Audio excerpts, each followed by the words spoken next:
Hello. Hi, welcome back everyone to this beautiful channel. I am so excited that we are finally above 1,000 subscribers. Thank you so much for subscribing. I really appreciate it. It means the world to me. I'm just so glad that um, we're so many of us who are interested in opening beauty supply stores. We're interested in improving the businesses in our communities. We want to keep money in our communities. It's really a pleasure that I'm able to provide you guys with information. With that being said, I want to say something. So I really feel horrible when you guys call me and I'm here to help you open a beauty supply store, or I'm helping you continue running your beauty supply store. So some of you are not doing the proper research and you end up paying a different company to be your consultant without doing proper research. So please just use Better Business Bureau. Please use Google. Go and see Google reviews. Do more research on YouTube, or better yet, just send me an email. I'm really not going to be disappointed if you send me an email and say, hey Kate, I'm trying to open a beauty supply store. I'm looking for a consultant. I found this consultant. Do you think I should go ahead and do it? Okay, I offer consultancy, but honestly I feel so bad that you guys are ending up losing a lot of money. You're ending up paying someone 25,000, crazy amounts, 50,000 to open beauty supply stores for you, and they're really taking your money and you're not even seeing, you know. So I'm just sad. Honestly, I feel horrible. I was talking with someone today. They also told me they were in a similar situation. This company ended up keeping her money, but she still has a dream of opening a beauty supply store. So she just wanted to know what her chances are, what are her options, and how I'm able to help her. It is what it is, but please just don't be that person. Do your research. I know it's crazy. You feel like you don't have a lot of information, but trust me, there's a lot of information on YouTube. I feel like a lot of people out here are now putting a lot of information. And just send me an email. Really, my email is at deluxebeautysupply@gmail.com. I promise I'm gonna respond. Don't call me. I keep saying this, please don't call my phone. Please don't do that. It's just, I feel like it's disrespectful because I'm doing other things and I only set aside some time to go through my emails, and that's when I respond to the emails. So please just be mindful and respectful of that. I'm gonna talk about something that it keeps coming up and I'm like, you mean no one has talked about this? So I'm just gonna go ahead and talk about it. So this is your location. So location is king. Everyone knows, like, to find a good location for your business is really going to be the single most important decision you're going to make about your beauty supply store or any business in general. There's a few key factors that I'm going to talk about. I have 8 over here, but sometimes when I talk I just remember something else that I maybe had not considered. So we're gonna start with the first thing to consider for your business location. So you wanna choose a location based on what kind of business you're gonna have. So if you're planning to be purely online, you can get away with having your garage as your storage area, or leasing like an industrial space that doesn't have a lot of foot traffic, or like is not like a storefront, because it's mainly just going to be storage because you're selling online on the internet. And then if you decide to go ahead and do retail, then you're gonna need a retail space, and you want to have now somewhere accessible, somewhere your clients can come and find you, somewhere where there's like easier to get to. And then you can also choose to be a home-based business. I do know that some people do hair at home, like they have like salon spaces at home. They do hair, mainly braiders, because I see some of people who reach out to me are actually stylists and braiders who want to go into beauty supply. So some of them still are home and they want to have products at home to sell to their clients when they come to see them. Is it a home-based business? Maybe you can turn a room in your home or a basement. And then the other thing is probably a mobile business. Have items in your car and maybe deliver them, or just have a mobile space made to look like a store. Think in terms like a food truck. So now you're gonna have a beauty supply truck, something like that. Based on the kind of business you're gonna have, then it's gonna give you an idea of what kind of location you're looking for. So getting that out of the way, we're gonna start with now the second point, that, and this is gonna sound crazy or biased or however you're gonna pick it. It's just my personal preference, and I like to know this beforehand before I decide to help someone, just because I don't want to kill another black-owned beauty supply store. I'm biased, and by all means, do not open your beauty supply store next to another black-owned beauty supply store. You can open next to a braider's shop.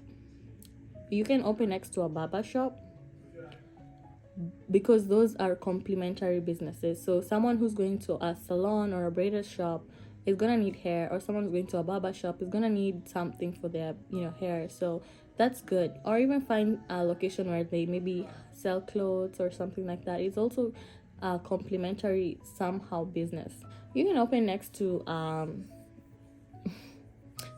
your local beauty supply store as long as it's not black owned.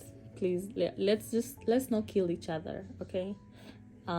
It also depends with how many beauty supply stores are within the area. So don't be scared if you're like very close to one, because you guys already know my story. I'm actually about a mile to my competitor, but within like a 10-mile radius, it's just the two of us. So that made me go ahead and open my beauty supply store, because I wasn't so worried about him or whoever they are.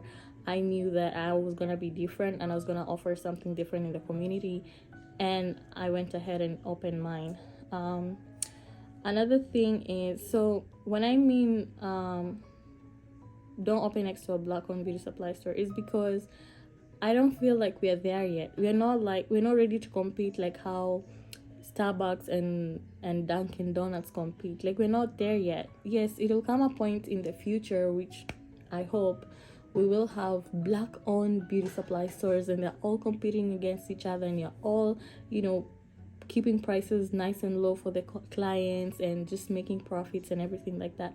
But we are not there yet. We're still trying to show people that actually as black people can run a beauty supply store. So we're not there yet for competition. That's why I'm saying don't open next to one. I'm gonna go right next to the next point. You wanna open your beauty supply store next to an anchor business. So anchor business could be anything to you. It could be a popular grocery store, could be like a Joel Osco, a Piggly Wiggly, could be Aldi, could be a popular general store like a Walmart, a Target, a Dollar Tree. It could be a popular local joint restaurant, could be a liquor store, just somewhere where people are already going, and then they'll see you, and then they will go to you as well while they're going to somewhere else. So that's what's an anchor store. That does help you minimize on marketing costs, because people are still gonna find out about you at some point, and people are gonna start talking. So that's the benefit of having an anchor store next to your business. Consider your budget when you're looking for a location. Most commercial lease will be a triple net lease. I've probably mentioned this in maybe 2 videos before. A triple net lease means that it has different parts that contribute to the actual rent. So for example, it could have the rent, the common area maintenance fees, and the taxes. So there are 3 variables that come together and form your rent. Sometimes, since taxes right now are high, you could even find yourself, maybe your rent is like a quarter of what you pay monthly, and then your common area maintenance is like another quarter, and half of that is all taxes. So it's really important to find that out. Some businesses will say, well, okay, we understand you're a new business, but we're gonna take a percentage of your total sales every month. So I don't know how I feel about that, because I as a business owner, I plan to scale and I plan to make a lot of money. So I don't feel comfortable just paying a percentage of it to my landlord, and I am the one who's doing all the hard work. I don't like that idea at all. And one of you guys sent me an email saying that your landlord was offering you that, and while it's good where you're a new store, that landlord was trying to make this lady sign for 10 years. So this landlord is not stupid. He knows that the first maybe 2-3 years is not gonna make money, but once you start making money, they're gonna make their money too, and at that point it's gonna hurt you. So don't make stupid mistakes like that. Also consider the renovations that you're gonna do. Sometimes you might get a store that's practically like a box. It only has, like just the walls. So you might have to do like the slat walls, you might have to do the carpeting or the flooring, painting. You might have to do a lot of renovations to make that space viable. Also consider utilities. Utilities kill me. So like, actually, for no reason, my electric bill this month was $155. It doesn't sound a lot, but if you add everything else, all the other expenses that I have, it does add up. So I need to call ComEd, and they need to let me know what's happening. Another thing is, if you're in a place like Chicago or that gets very cold, oh my goodness, winter is crazy. We end up paying gas because it heats up our building. We pay even $600 a month. I don't want to scare you guys, but it's rough out here. So just keep in mind with your space. I guess for me, I'm suffering like that because my space is 3,500 square feet, and that's a lot of space, and heating up that space does take up a lot of money. So it is what it is. Your space, you might start with a small space, but you're considering working from home, right? So you're gonna consider upgrading your space. So you might start with like a 500 square feet or 800 square feet space, or even 1,000, and then maybe 2-3 years down the line you will want to expand. So maybe go to like 2,000 square feet or even 5,000 square feet. It's really up to you. Just make sure that the location you have has potential for growth. So I would say, for example, in my strip mall where my store is located, there is at the very far end, there's a space out there that's still not occupied. So we're actually in that space where we're thinking maybe we might want to take out the salon from inside the beauty supply store and just put it at that location, still on the same strip mall, but just so we can hire more stylists, and then just have this space that is dedicated to be the salon, to just have more items for the beauty supply store. So just consider having that space that you can accommodate your expansion as you grow. What I found out when I was doing research for this video is that some places actually do have a minimum wage requirement. It didn't really hit me, but like, for example, the minimum wage for Cook County, where my business is right now, is now $13.20. So that's the minimum that I can pay my employees. So with the minimum wage going up, if you hire employees, you want to stick to the minimum wage that is set by your city or by your state. So your location is gonna matter, because if you're in a rural area, then your minimum wage requirement might be lower, and in turn is gonna lower your payroll. But if you're in a place where, I'm gonna just say maybe California, because we all know how expensive California is, I'm pretty sure their minimum wage is high, and people who have employees in that area also need to up their pay, so their payroll expenses are higher. This is just a bonus point. I'm always having bonus points. That's a good thing if you're paying attention in the videos. So a bonus point is, if you already figure out, you already know where you're gonna have your business, you already have an idea, okay, this is a good location for my business, then you want to go and speak to the business owners over there. Some of them will be honest and say, the truth of what it is. Some of them are cheeky. So I was speaking again with one of you. I told her, okay, fine, that's a good location, we're gonna go ahead with that. So I'm helping her open a beauty supply store, but we at that point we were trying to narrow down. We had 2 good locations that we both really felt like this were really good. And I told her, why don't you go and try and talk with someone in that strip mall. So try this one, say location A, go speak with someone, and then go to location B and speak with someone over there as well. So the person that she went to for in the first business, the way she reported back to me, I felt like that person was not being honest. And I'm gonna say this, and I get it from a business perspective. So like I said, in the strip mall that I have, that I'm located in, there's an extra space over there that's open. So if, say, someone wants to open a business over there, and we know for sure that if they open like a popular, I don't know, I'm just gonna say like maybe McDonald's, right?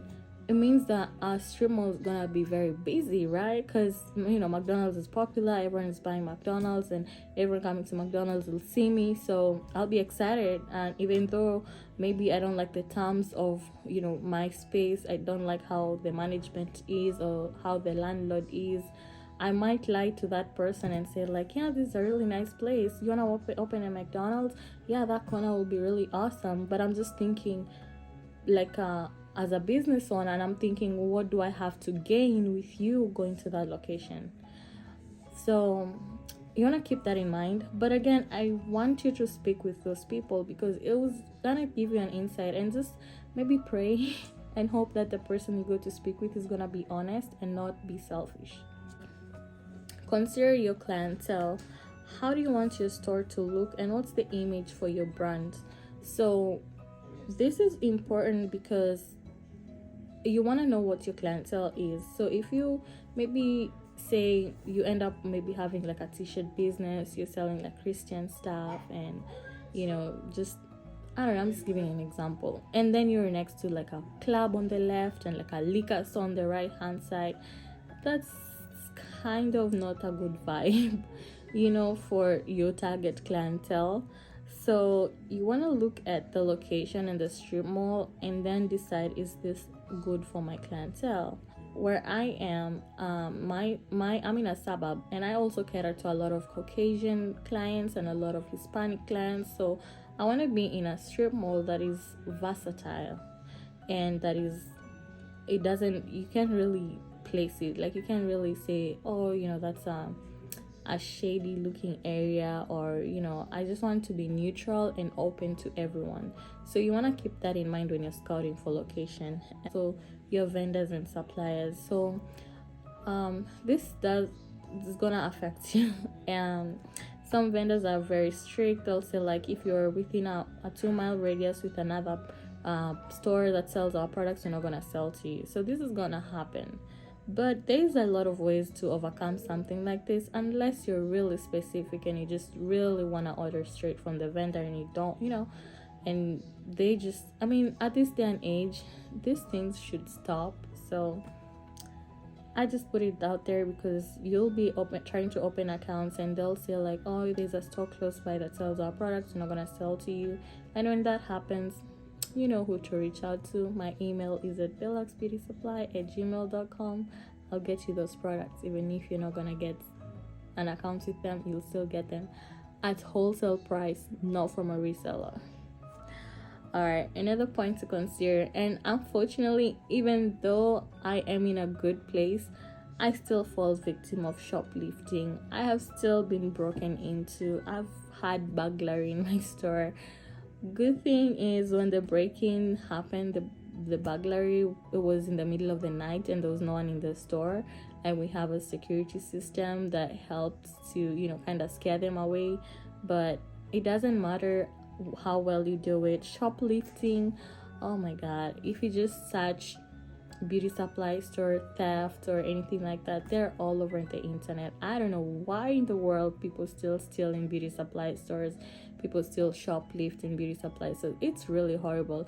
I was actually watching a video today of this store that was actually hit twice by our own people. It's a black owned store, but our own people, black people, still go in there and steal and run away with wigs and stuff like that, and even pepper spray them. Like, it's really horrible. But just have systems in place, train your employees. What I learned when we got the shoplifting incident is that I had not put in proper rules in place. So right now we're working differently and we're minimizing the risk of that happening, but at some point it's gonna happen to you. Just don't be too flustered and have insurance, then you just probably get reimbursed, or sometimes just eat the cost, because what are you gonna do anyway? So I had already shared with you guys how we had that shoplifting incident, and we reached out to the police and we gave them everything, all the this person's Instagram account and just everything, this person's phone number, name, and all that. But the police didn't do anything. And then 2 months later, I wrote an email to the police officer, and I said, hey, it's been 2 months. I haven't had any updates on what's happening. And the police said, oh, the person could not be identified. And I'm like, you're freaking kidding me, right? What do you mean not identified? I have given you this person's Instagram, name, pictures, videos, wearing a wig. This person has like tattoos on the neck, has like really long nails. I've given you everything to identify this person, but you're telling me not identified? Crazy. Anyway, next, my final last point is parking space. So the space that you choose for your store, you want to make sure you have parking space. I know a store that is actually a black-owned store, but they don't have parking space in the front of their store. Their parking space is in the back of their store, but their clients don't know that. So their clients end up parking like parallel on the road, and then when they go in, that's when they tell them, oh, next time you can always park in the back. I just find that like, it's not really efficient for a first time client, right? It's not efficient for a first time client. It's you have to explain to this client that they have parking in the back. It's so just you just get a space where there's parking, unless you're getting a really cheap deal and you're like, okay, I'm just gonna go ahead with that, whatever. So we've come to the end of this video. I hope the points that I've given out are going to help you pick a nice location for your business. As usual, if you have any questions, just reach out to me. I'll try my best and help you. If it needs more than a couple of questions and answers, and maybe you might just have to book a consultation with me. I am very flexible. I have just calls consultation, or you can just call me. We'll talk for the period of time. You'll just pay me for that and just call it a day. And I also do other consultations where I'm on a retainer. So while like in your first year in business, you can always call me whatever and have questions and everything like that. So we just reach out to me. We'll find out what's the best way to help you. Also, you guys have been sending me a lot of emails about POS systems and payroll systems. I'm gonna leave that in the description box below, but I'm doing another video. So if you have specific questions with regards to point of sale systems and payroll systems and merchant processing partners, reach out to me, send those questions in so that I can answer them in the video that I go ahead and make. I'm so thankful for the 1,000 subscribers. Now watch the videos so I can get monetized and at least make some money out of this, because I'm still doing it for free. I'm so excited. I can't wait to see you guys in the next video. Bye bye.